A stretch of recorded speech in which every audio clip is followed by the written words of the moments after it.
Lors d'une promenade dans les rues de Senlis, un amoureux d'histoire ancienne remarque, au détour de la rue aux Flageards, deux clochers de style et d'époque complètement disparates.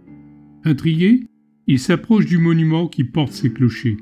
Il découvre une église de taille respectable, caractérisée par l'hétérogénéité de son architecture. Outre les deux clochers disharmonieux, il constate en effet la présence d'une façade occidentale magnifique, ainsi qu'une nef de style gothique flamboyant, un chœur et un transept du style gothique rayonnant. Sont inscrits sur les murs extérieurs de cette nef un grand nombre de graffitis anciens.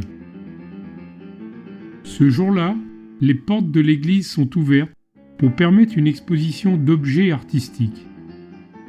Le promeneur y pénètre. À l'intérieur, son attention est immédiatement attirée par une magnifique couverture en bois en forme de vaisseau renversé, ainsi que par le désaxement flagrant de la nef par rapport au chœur, souligné, comme l'indique la diapositive en cours, par le dernier entrée de la couverture et une table d'exposants apparemment dirigée vers le chœur. Cet étonnement et ce questionnant du promeneur est celui que les historiens s'étaient posé pendant longtemps avant qu'ils ne proposent au début du XXIe siècle une hypothèse cohérente sur l'origine et sur la succession des étapes de modification de l'Église. Comme souvent, c'est à l'issue de fouilles archéologiques que leur proposition a pris corps. L'église Saint-Pierre se situe à environ 150 mètres de la cathédrale Notre-Dame, en dehors de la muraille gallo-romaine du IIIe siècle. Au cours du temps, l'environnement physique de Saint-Pierre a été modifié, ce qui a influé en particulier sur l'étendue de son cimetière paroissial. Les fouilles archéologiques du XXe siècle ont montré la présence d'un fossé à caractère défensif, peut-être destiné à la protection contre les invasions vikings, fossé que certains historiens ont lié hypothétiquement à l'Antiquum Fossatum, plus ancien, dont des traces avaient déjà été découvertes près de l'église Saint-Riol au nord-ouest. L'enceinte de Philippe Auguste du XIIIe siècle, proche de l'église Saint-Pierre, réintègre celle-ci dans le périmètre de la ville à défendre. Le percement de la rue Royale en 1753, les bombardements et le percement de l'avenue du Maréchal Leclerc après la Seconde Guerre mondiale viendront achever les modifications sur l'environnement de Saint-Pierre tel que nous pouvons l'observer aujourd'hui. Enfin, les historiens se sont divisés sur la date d'érection de l'église Saint-Pierre, que beaucoup attribuaient à l'année 1029 par Robert de Lepieux, le fils d'Hugues Capet. Les fouilles du dernier quart du XXe siècle présentaient l'occasion de préciser cette date. En 1974, la ville de Senlis décide de transformer en espace culturel l'église Saint-Pierre qui avait servi de marché couvert depuis 1881. L'architecte en charge du projet propose un aménagement adapté à la nouvelle destination de l'édifice qui impacte fortement certaines zones du bâti, faisant disparaître définitivement des éléments archéologiques non encore explorés. Les historiens entreprennent donc des fouilles préventives. En 1976, les monuments historiques sondent une zone située à l'intérieur de l'église près de la porte occidentale. En 1977-1978, Marc Durand, archéologue de la ville de Senlis, secondé par Didier Vermersch et Monique Vabon, entreprend des fouilles à l'intérieur de l'église, à la fois dans les zones les plus impactées par les travaux futurs vers le sud-est et dans la nef. À l'extérieur, cette équipe entreprend également des sondages d'exploration d'une zone dont on savait déjà par le plan du cadastre napoléonien qu'elle était occupée par le cimetière paroissial. Celui-ci s'étendait depuis la rue Saint-Pierre, côté parvis de l'église, jusqu'à l'enceinte de Philippe Auguste au nord-est. En 2000, dans le cadre d'un autre aménagement, celui de l'ancienne gendarmerie, devenu aujourd'hui un centre d'activité de profession libérale, Jean-Louis Bernard de l'INRAP effectue 2 sondages dans la cour de cet ensemble. Les fouilles entreprises en 1976 par les monuments historiques à l'intérieur de l'église Saint-Pierre ont permis de découvrir plusieurs niveaux de sarcophages d'époque mérovingienne.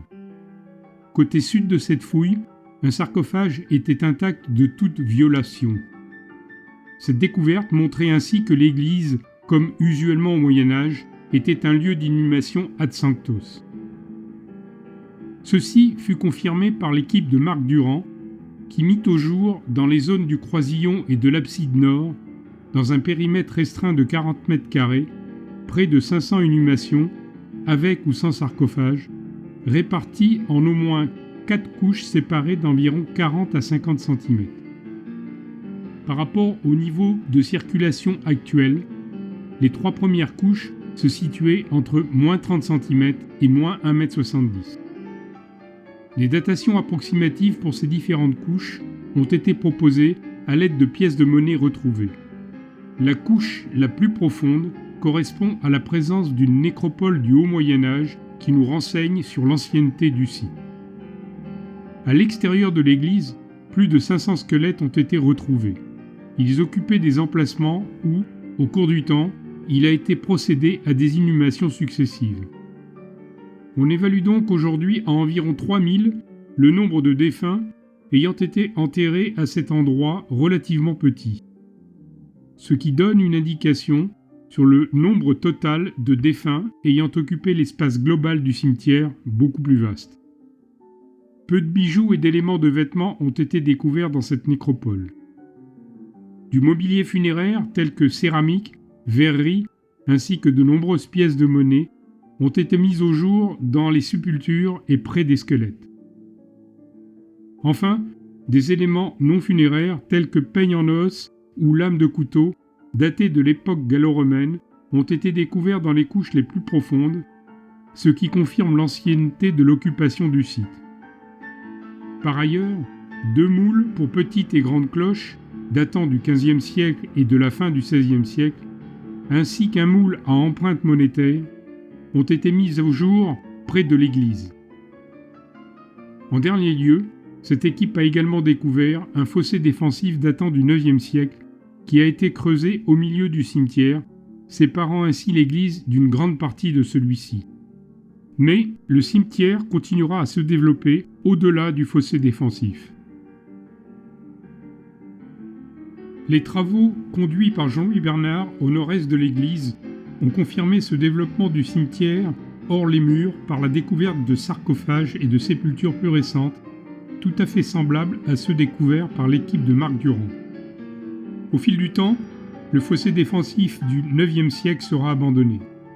À l'occasion de l'édification de l'enceinte de Philippe Auguste au XIIIe siècle, une nouvelle muraille en pierre, mal connue aujourd'hui, est construite, vraisemblablement au niveau des anciens garages de la gendarmerie, dégageant de l'espace autour de l'église Saint-Pierre. Au XVIe siècle, lors des travaux de renforcement de la fortification dirigés par Jean-François de la Roque, la muraille du Moyen Âge disparaîtra et un nouveau mur de séparation entre l'église Saint-Pierre et l'enceinte, qui est visible actuellement, est construit.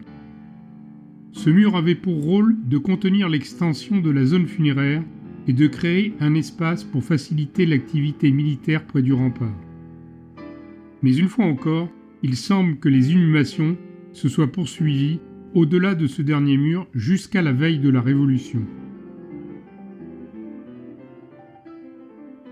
Les explorations de 1977-1978 témoignent du fait que le site de l'église Saint-Pierre a été occupé depuis l'Antiquité. En effet, des vestiges gallo-romains ont été découverts aussi bien sous l'église elle-même que dans la zone présumée du cimetière paroissial. Les fouilles ont révélé principalement une amorce d'abside et plusieurs pans de murs dans l'église, alors qu'à l'extérieur, un bassin en mortier de tuileaux et un puits maçonné ont été mis au jour. L'interprétation de la fonction exacte et de l'utilisation antique de ces vestiges n'a pas été possible, vu leur état et l'étendue limitée de la fouille. Cependant, des céramiques appartenant essentiellement à un mobilier destiné à l'alimentation, tels qu'écuelles, assiettes, pots, obtenus après creusement du puits, ont permis d'avancer une date d'occupation du site du 1er au 3e siècle de notre ère. Marc Durand et son équipe ont découvert par ailleurs dans le sous-sol de la nef actuelle de l'église Saint-Pierre un ensemble de substructures que l'on peut attacher à la période pré-romane, période qui s'étend de l'an 500 à l'an 1000 environ. Cet ensemble fut identifié à une église dite pré-romane, de forme rectangulaire, dont les dimensions sont d'environ 25 mètres ou plus, la position de sa façade occidentale n'ayant pas été déterminée précisément, sur 12,50 mètres de large. Le plan de cette église est basilical, c'est-à-dire qu'il comporte des bas-côtés. Du côté oriental, cette église primitive est pourvue d'un chevet plat, où l'on remarque deux ensembles de plans carrés dotés de pilastres. On remarque également un autre pilastre au niveau de la nef, situé à environ 4 mètres au sud-ouest des pilastres précédents. Les fondations de ces ensembles carrés ont été renforcées ultérieurement. En particulier, l'élément situé côté nord a servi de base à un clocher érigé plus tard, au XIe siècle. Dans son étude monumentale de l'église Saint-Pierre, Dominique Vermand émet l'hypothèse qu'initialement, le bâtiment comportait une nef basilicale suivie d'un chœur à chevet plat à une seule travée et flanqué soit de 2 chapelles, soit d'annexes liturgiques. Un arc-diaphragme introduisait au chœur et un autre arc-diaphragme plus à l'ouest marquait l'avant-chœur. Constatant que le renforcement des fondations avait été plus tardif que l'époque de la construction initiale, il conjecture que l'église primitive ne comptait pas de tour ou de clocher. Il ajoute que du côté sud-est, le renforcement constaté a correspondu à la construction d'une tour à cet endroit, et il pose la question de la présence simultanée d'une autre tour côté nord, ce qui aurait conféré un chevet harmonique à cette église primitive, comme par exemple à Morienval. Mais il précise qu'avant la construction du clocher du XIe siècle, les possibilités une seule tour ou 2 tours simultanées sont envisageables, étant donné le peu d'éléments physiques en notre possession pour décider définitivement de la configuration du bâti. Il convient donc de rester extrêmement prudent dans l'interprétation des vestiges de cette église pré-romane. Le clocher du XIe siècle est la partie en élévation la plus ancienne de l'église Saint-Pierre. Une datation plus précise, donnant une construction au dernier quart du XIe siècle, a été établie sans certitude absolue par Dominique Vermand, après une analyse comparative avec d'autres clochers de la région, comme Morienval, Noël-Saint-Martin et Saint-Aignan de Senlis. Ce clocher repose sur le renforcement des fondations nord de l'église pré-romane, avec cependant un décalage inexpliqué de sa propre fondation de 5 degrés vers le nord par rapport à l'axe de l'édifice. Il possède la particularité d'avoir été rehaussé au XVe siècle, vers 1430-1431, pendant la guerre de Cent Ans, probablement pour améliorer la visibilité d'une approche de Senlis par des bandes mal intentionnées. De l'extérieur, cette surélévation est soulignée par la présence de 2 étages à baies rebouchées, opération nécessaire pour supporter le poids des parties hautes malgré leur allègement par des ouvertures pratiquées sur les baies terminales ainsi que sur le toit. Toutes les baies, pourvues de colonnettes et d'arcs garnis de billettes, répondent à une décoration de style typique roman. Le toit de pierre, dont les arêtes sont garnies de crochets, est entouré de 4 pinacles, eux-mêmes également accrochés. Dans sa partie intérieure, le clocher ne laisse pas d'étonner.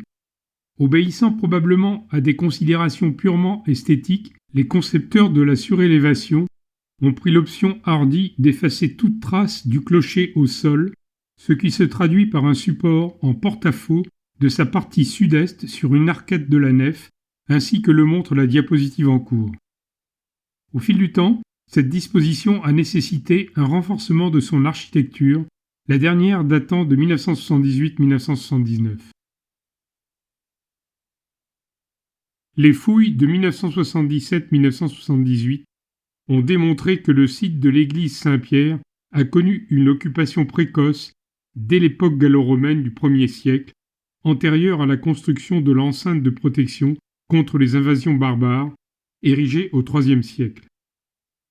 La mise à jour d'une église pré-romane, dont on ne peut pas affirmer avec précision une date d'origine, indique que le bâti actuel résulte d'une succession de bâtiments, probablement depuis le Haut Moyen Âge.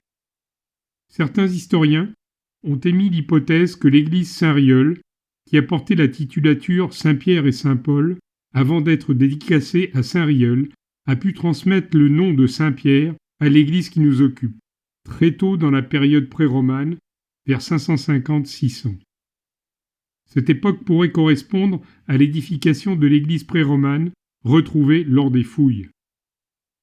La date de 1029, qui a longtemps divisé les historiens, ne doit pas être considérée comme la date d'origine de l'église Saint-Pierre, mais plus probablement celle d'une intervention partielle sur l'édifice. Si tant est que cette intervention n'ait jamais existé, car le clocher construit au XIe siècle date du dernier quart de ce siècle.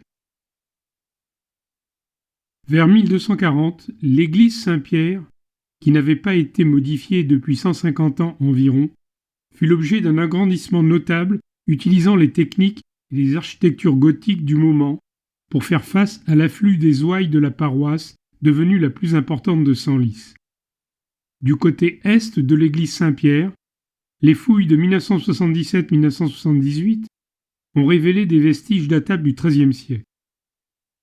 Au nord, il fut découvert un pan de mur légèrement arrondi sur son flanc que l'on pouvait interpréter comme un pignon avec l'armier extérieur d'une chapelle absidale.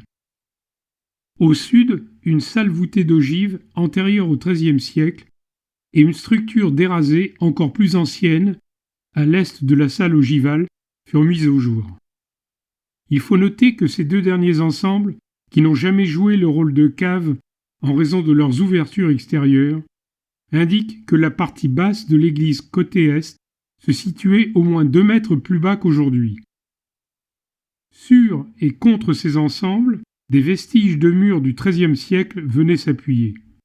Le plan d'un édifice construit au XIIIe siècle, qui se dessinait derrière la découverte de ces vestiges, fut ainsi retrouvé.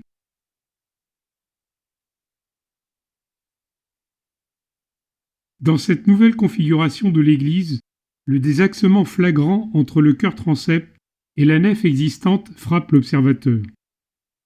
Cette disposition, mise en place pour orienter l'axe de l'église vers l'est conformément à l'usage courant, restera définitive, probablement par manque de moyens financiers.